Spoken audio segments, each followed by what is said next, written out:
Bonjour à toutes et à tous. Bienvenue sur le podcast de Sageora. Sageora est un média spécialisé sur le thème du handicap et de l'inclusion. Découvrez l'actualité des politiques publiques, les enjeux du système d'accompagnement et les évolutions en matière d'accessibilité universelle. Sur son site, Sageora propose des contenus synthétiques gratuits pour mieux comprendre et accompagner. Vous pourrez retrouver le lien du site dans la description. Bonjour, aujourd'hui on s'attaque à un vrai casse-tête du système de santé français.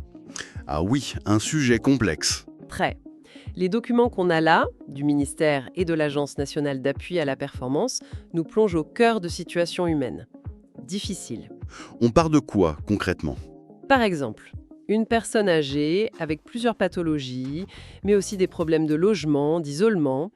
La question c'est, qui pilote? Et la réponse, c'est ce fameux sigle.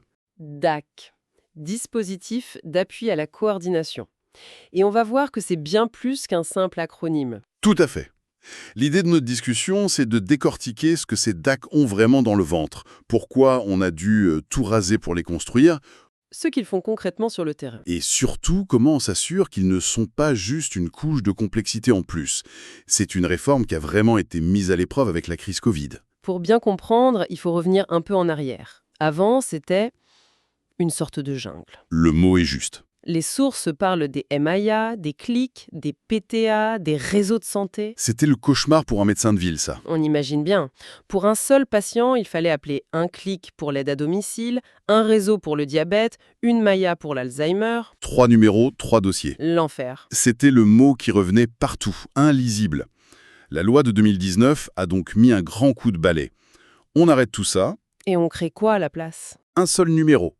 Une seule porte d'entrée par territoire phare. Le DAC. L'objectif, c'est de dire aux pros, peu importe l'âge, la maladie, la situation, vous avez un seul interlocuteur pour gérer le complexe. C'est une simplification radicale en fait. Exactement. D'accord, donc on a ce guichet unique. Mais si je suis une infirmière libérale, complètement dépassée par la situation d'un patient, qu'est-ce que je fais?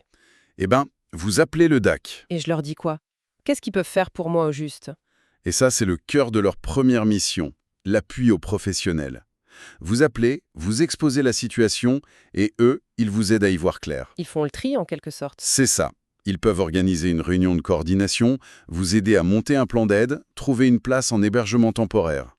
C'est le principe de subsidiarité. C'est-à-dire? C'est un peu votre joker. Le professionnel gère son jeu, mais quand ça le dépasse, il peut appeler le DAC à la rescousse. Le DAC ne prend pas sa place. Il lui donne une carte en plus. Voilà, la carte manquante pour gagner la partie. Mais le risque, ce n'est pas que les professionnels se déchargent un peu trop facilement de leur cas complexe sur le DAC? C'est une vraie question. Mais les textes insistent bien, le DAC agit en soutien, jamais à la place d'eux. D'accord. Et ça nous amène aux deux autres missions. La deuxième, c'est l'accompagnement direct des personnes et des aidants quand il le faut. Et la troisième? Elle est plus stratégique. En voyant toutes les difficultés du territoire, le DAC repère les problèmes récurrents, les trous dans la raquette comme on dit. Ah, c'est intéressant ça. Un coordinateur disait dans un rapport, j'aime beaucoup l'image, il disait « Notre travail, c'est de retisser les mailles du filet quand elles ont lâché ». C'est une belle image. Ils ne font pas que du cas par cas. Ils aident à réparer le système. C'est l'idée. Mais comment on sait si ça marche?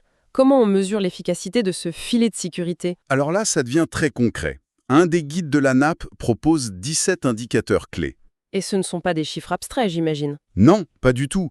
On parle de la durée médiane d'accompagnement, de la part des demandes simples qu'on clôture en moins de 48 heures. Ou du nombre de visites à domicile, ce genre de choses. Précisément. Et un chiffre est frappant dans les données.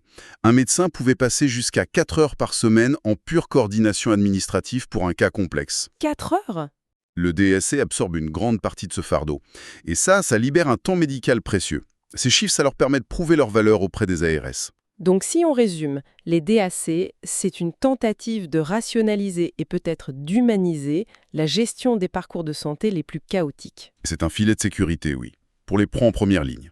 Et donc pour les patients. Exactement. C'est une transition vers ce que les textes appellent une responsabilité populationnelle. Le système se sent responsable de la coordination pour tout un territoire. D'accord. Et ça laisse une question intéressante en suspens. Un système qui met en place une structure dédiée pour identifier et réparer ses propres failles. Est-ce que c'est un aveu de complexité excessive ou au contraire la preuve d'un système de santé mature capable d'apprendre? Si le podcast vous a plu, abonnez-vous et partagez-le. Sur son site, Sageora propose des contenus synthétiques gratuits pour mieux comprendre et accompagner. Vous pourrez retrouver le lien du site dans la description.